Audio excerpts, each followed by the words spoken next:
MCA अध्यक्षपदी अजिंक्य नाईक निवडणुकीत अजिंक्य नाईक यांची बिनविरोध निवड। अध्यक्षपदाच्या शर्यतीतून इतरांची माघार। अजिंक्य नाईक दुसऱ्यांदा एमसीए अध्यक्षपदी विराजमान होत आहेत। याबद्दल आणखी माहिती घेऊ आपले प्रतिनिधी आपल्या सोबत असणार आहेत थोड्याच वेळात। त्यांच्याकडून या संदर्भातले आणखी अपडेट्स आपण जाणून घेणार आहोत। निवडणुकीत अजिंक्य नाईक यांची बिनविरोध निवड झालेली आहे। दुसऱ्यांदा अजिंक्य नाईक यांची अध्यक्षपदी निवड झाली। बिनविरोध ते निवडल्या गेलेले आहेत। तर ही निवडणूक चुरशीची होणार असे कयास लावले जात होते। त्यासाठी वेगवेगळ्या वाटाघाटी आणि पडद्याआड चर्चा देखील सुरू होत्या, पण शेवटी निवडणूक बिनविरोध पार पडलेली आहे। अध्यक्षपदाच्या शर्यतीतून इतरांनी माघार घेतली आहे।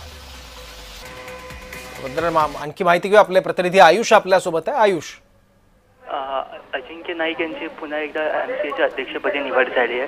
अजिंक्य नाईक यापूर्वी आपण अनेकदा मुंबई क्रिकेटशी ते निगडीत आहेत।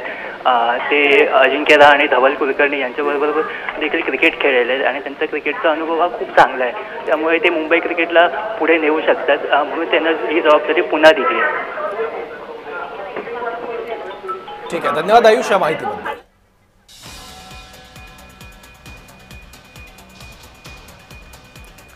अध्यक्षपदाच्या शर्यतीतून इतरांनी माघार घेतली आहे।